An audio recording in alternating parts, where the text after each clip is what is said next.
has been announced, basically. She came out in her neck brace and celebrated with her, and they had a nice little WrestleMania moment, the two of them, before they both move on with their future endeavors, and we wish them the best. But then getting on to the main show, and it started with the Intercontinental Championship ladder match, and much to our surprise, well, my dark horse, I said there's only two guys that should win this match, and that'd be KO retaining, really, and then maybe Sami Zayn, but I don't think he's earned it yet, even though I love Sami Zayn. But it's the IC, they'll throw it around, whatever. And then I said, if there's a dark horse, we'd go with Zack Ryder, like a real short reign, last ditch, thanks for your time, and here's a consolation prize real quick. And sure enough, that's exactly what happened. And then the very next night on Monday Night Raw, he has to defend it against The Miz, who was in that match as well, and he loses it to The Miz. One-day title reign as IC champ for Zack Ryder. But it was a decent match and a decent moment to open the show. As a matter of fact, overall, the first half of the show, of the 5-hour show, we thought WrestleMania was going to go from 6 to 10. No, it went from 6 to 11. Like freaking Spinal Tap. WrestleMania pulled a Spinal Tap this year and went to 11. It was ridiculous, and I swear, by about 10:30, I was just sitting there waiting, wanting it to end. Probably before that even. Because we know where it, I'll point out where it went south. But let's see, what did we all have after that? I'm trying to remember the exact order. But anyway, we'll just go through what I remember. The second half of it, the main event, final match of the night was the Triple H Roman title match. Great Triple H entrance, as always. Decent match where with just the whole crowd relentlessly booing Roman Reigns, cheering the bad guy, Triple H, very enthusiastically, very passionately. But when it was all said and done, Roman Reigns beat him lamely, and is your new champ, and the era has begun. And on Monday he was, maybe flirting with heel turn a little bit, saying, "I'm not a bad guy, I'm not a good guy either," he said. "I'm the guy." So maybe flirting with heel turn a little bit there, although I don't think they need to make it. Maybe they do. Yeah, with the kiddies, I suppose they do need to make it a kind of slow, gradual, subtle turn. To please the smarks, but which I'm kind of one of, by the way. But Roman beats Triple H, is new champ. Boo. New Day had like the best entrance ever. They came out in a giant, like 20-foot tall box of Booty-O's cereal and tipped it over and came out as the prizes. It was awesome. They lost to the League of Nations because the titles weren't on the line. Fairly boring match, but then afterwards there was some nice nostalgia run-in when they were running their mouths about how they could beat any three guys in WWE history. All of a sudden, three random WWE guys ran out: Mick Foley, Shawn Michaels, and Stone Cold Steve Austin. So great guys, and they got in the ring and roughed them up, and they all actually looked pretty good. Shawn Michaels looked incredible. He was in full in-ring attire, looking like he was, counting this as a WrestleMania match for Mr. WrestleMania. Maybe gonna do a surprise little return run here. Who knows? I doubt it. I extremely highly doubt it. But he looked really good. And so that gave some much needed pomp and excitement and energy at the end that it had at the beginning, and then all throughout the match just completely lacked. What else did we have? The last great match of the night before it all went south and turned into just a funky episode of Raw, it felt like, was the women's triple threat match, because the big announcement was made in the pre-show that WWE is rebranding its Divas division. They will no longer be using the term Diva, and there will now be a women's champion, not a Divas champion. And so they unveiled the new belt for the new women's championship, and it was a triple threat for the women's championship. And Charlotte retained. As the more I talked with my expert about it and the more I thought about it, it's like, yeah, that probably is the route to go and the route they're going to go.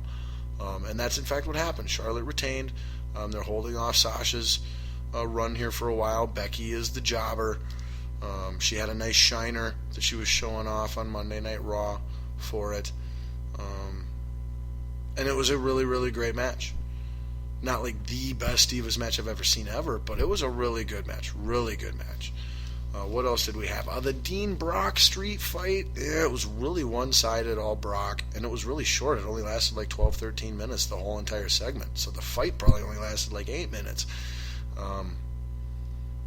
Just left, I don't know, and there was no interesting storylines or nothing. Just, I don't know. It was kind of a letdown, but not terrible.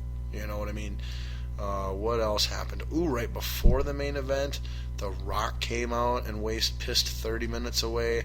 Then the Wyatts came out and were kind of going to attack him, and Cena did a surprise return to help The Rock, and then didn't appear on Monday Night Raw and probably won't be back for another month or two yet, actually, where he could work the angle at WrestleMania, but he's not cleared medically to come back full time. So I don't understand why they would use him then, but whatever. Desperate WWE. What else am I missing? Oh yeah, the highly anticipated Undertaker versus Shane McMahon Hell in a Cell match. For control of WWE Monday Night Raw. For the record, this match was absolute garbage.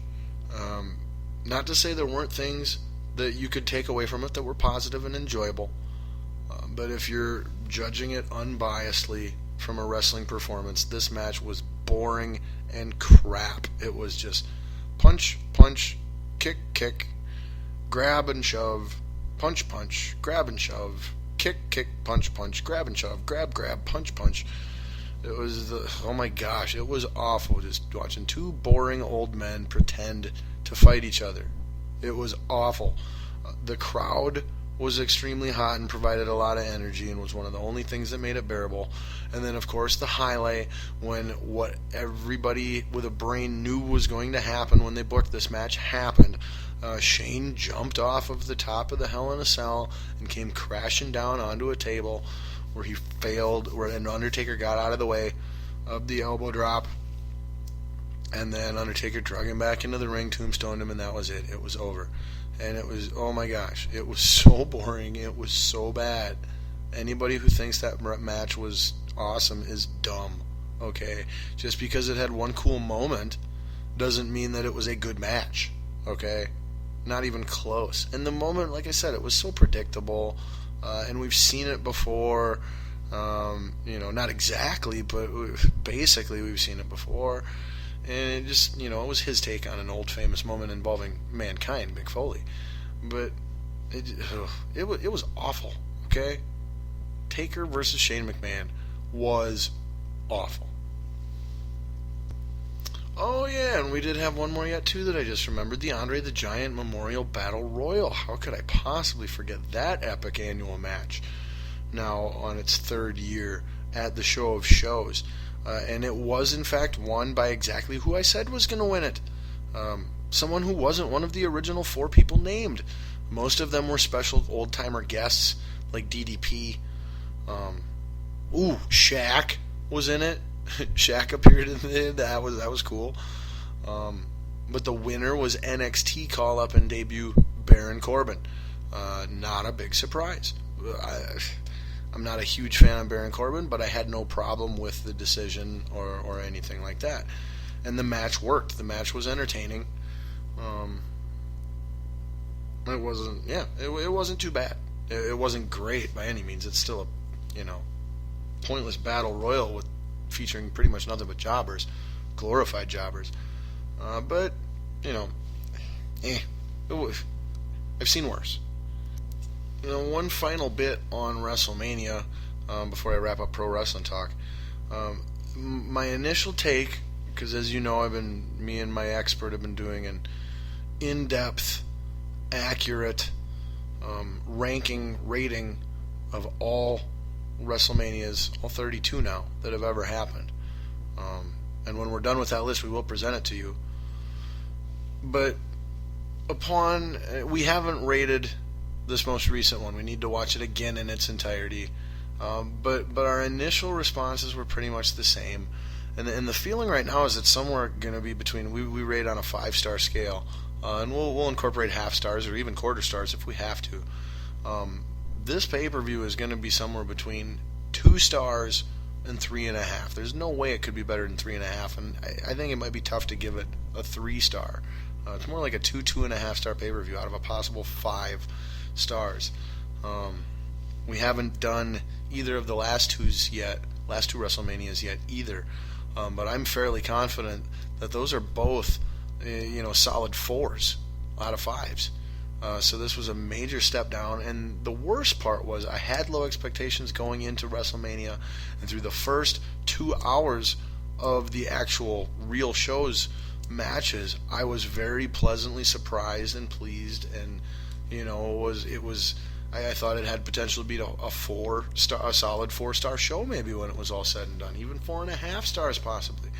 But alas, it's going to have a tough time getting 3 stars, which is, that's in the middle, that's acceptable, but it's not great at all, or even all that good, but it's not all bad either.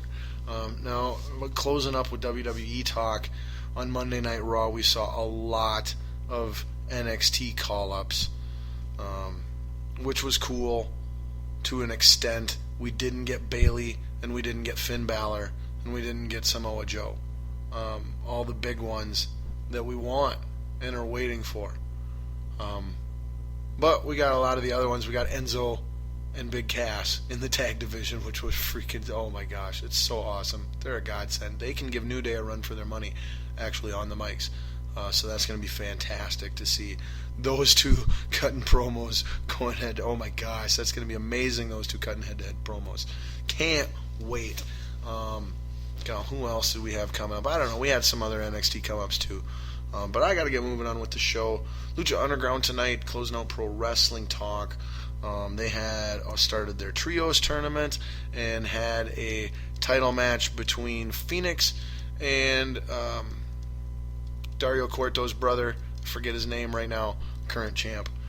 Current champ retained. Mil Muertes and Katrina reappeared at the end of the match, and it looks like they will be colliding with the new champ sometime here next week or the following week after that. And it also looks like Rey Mysterio, his disciple Azteca or something like that yet, I forget his name, and Prince Puma, the year-long champion from last year. It looks like they're going to be forming a trios team entering the tournament. Look for them to come out winning the tournament and then ultimately being trios champions. All right, so that's it for pro wrestling. Moving on. All right, so let's move on quickie style to the NFL, which we don't usually do quickie style, but we will this week.